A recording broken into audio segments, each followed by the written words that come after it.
താങ്കൾ ഈ ബജറ്റ് അവതരണത്തിന് ശേഷം പിന്നീട് മാധ്യമങ്ങളെ കണ്ട് സംസാരിച്ചപ്പോൾ താങ്കൾ പറഞ്ഞത് ഈ ബജറ്റ് എന്ന് പറയുന്നത് കണക്കുകൾ ഒളിപ്പിച്ചു വെക്കാനാകുന്ന ഒന്നല്ലല്ലോ, അതുകൊണ്ട് കണക്കുകളൊക്കെ കൃത്യമായി ഈ പേപ്പറിൽ ഉണ്ട് എന്നാണ്.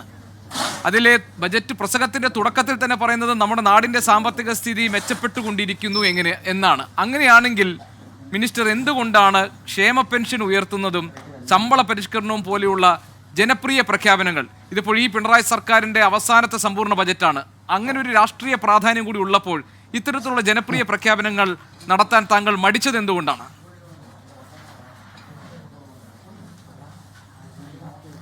സാമ്പത്തിക സ്ഥിതി മെച്ചപ്പെടുന്നു എന്ന് പറഞ്ഞത് വളരെയേറെ അങ്ങ് നേരത്തെ ഉണ്ടായ വെട്ടിക്കുറവിനെല്ലാം മറികടന്നുകൊണ്ട് 10-50,000 കോടി രൂപ ഒരു വർഷം അധികം വന്നു എന്നല്ല.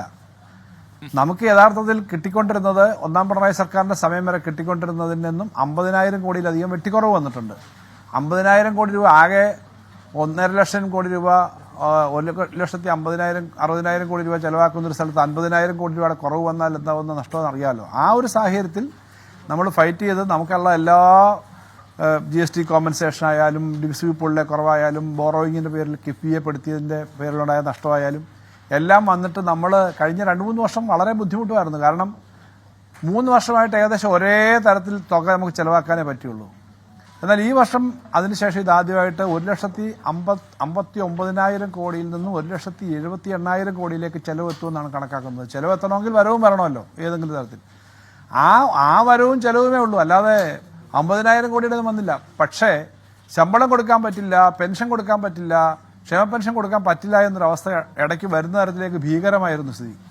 അതുകൊണ്ട് തന്നെ ക്ഷേമ പെൻഷൻ 5 മാസക്കാലം കൊടുക്കാൻ പറ്റിയില്ല. ആ 5 മാസക്കാലം കൊടുക്കാതിരുന്ന ക്ഷേമ പെൻഷനിൽ 2 മാസത്തെ 2,000 കോടി രൂപ ഇപ്പൊ ഈ 2-3 മാസമായിട്ട് കൊടുത്തു കഴിഞ്ഞു. ഇനി 3 മാസത്തേക്ക് കൂടി കൊടുക്കാനുണ്ട്. 3,000 കോടിയാണ്, 3,000 കോടി.